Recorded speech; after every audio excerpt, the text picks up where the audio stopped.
Hello, good evening. Welcome to ARS news channel. Simhachalam ఘటన. AP ప్రభుత్వం సంచలన నిర్ణయం. 7 సస్పెండ్. ప్రముఖ ప్రఖ్యాత పుణ్యక్షేత్రం సింహాచలం అప్పన్న సన్నిధిలో చందనోత్సవంలో ఘోర అపశృతి ఘటన రాష్ట్ర వ్యాప్తంగా సంచలనం రేపిన విషయం తెలిసిందే. శ్రీ వరాహలక్ష్మి శ్రీలక్ష్మీ నరసింహస్వామివారి ఆలయంలో గోడ కూలిన ఘటనలో 9 మంది భక్తులు మృతి చెందారు. పలువురికి తీవ్ర గాయాలయ్యాయి. దీంతో ఈ ఘటనపై సీఎం చంద్రబాబు త్రిసభ్య కమిషన్ను విచారణకు ఆదేశించారు. మున్సిపల్ పరిపాలన శాఖ ముఖ్య కార్యదర్శి సురేష్ కుమార్ అధ్యక్షతన ఈగల్ విభాగాధిపతి ఐజీ రవికృష్ణ, జలవనరుల శాఖ ఇంజనీర్ ఇన్ చీఫ్ వెంకటేశ్వరరావు సభ్యులుగా త్రిసభ్య కమిషన్ విచారణ చేపట్టింది. దర్యాప్తులో భాగంగా పలు సంచలన విషయాలను రాష్ట్ర ప్రభుత్వం ముందు ఉంచింది. గోడను పునాదులు కూడా లేకుండా నిర్మించారు. వర్షపు నీరు వెళ్లేందుకు కనీసం గోడకు లీప్ హోల్స్ కూడా పెట్టలేదని తన ప్రాథమిక నివేదికలో పేర్కొంది.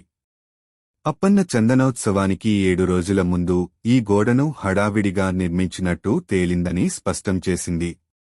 గోడ నిర్మించే సమయంలోనూ ఎలాంటి తనిఖీలు చేయలేదని త్రిమెన్ కమిషన్ అభిప్రాయపడింది. దీంతో సింహాచలం ఘటనపై ఏపీ ప్రభుత్వం సంచలన నిర్ణయం తీసుకుంది. విచారణ కమిటీ ఆధారంగా 7 ఉన్నతాధికారులపై సస్పెషన్ వేటు వేసింది. దేవాదాయ పర్యాటక శాఖలకు చెందిన 7 అధికారులపై సస్పెషన్ వేటు పడింది.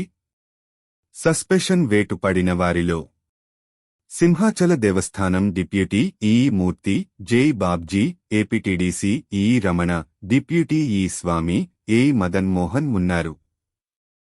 కాంట్రాక్టర్ లక్ష్మీనారాయణను బ్లాక్ లిస్టులో పెట్టింది ప్రభుత్వం. కాంట్రాక్టర్తో పాటు 2 అధికారులపైన క్రిమినల్ చర్యలకు ఆదేశించింది. సింహాచలం లక్ష్మీనరసింహస్వామివారికి ప్రతి సంవత్సరం చందనోత్సవాన్ని నిర్వహించడం ఆనవాయితీగా వస్తోన్న విషయం తెలిసిందే. ఆ సమయంలో నిజరూప దర్శనం ఇస్తారు. నిజరూప దర్శనం చేసుకోవడానికి 2 తెలుగు రాష్ట్రాలతో పాటు పొరుగునే ఉన్న ఒడిశా నుంచి కూడా భారీ సంఖ్యలో భక్తులు ఈ ఆలయానికి వస్తుంటారు. ఈ ఏడాది చందనోత్సవానికి దాదాపు 2 లక్షల మందికి పైగా భక్తులు హాజరైనట్లు అంచనాలు ఉన్నాయి.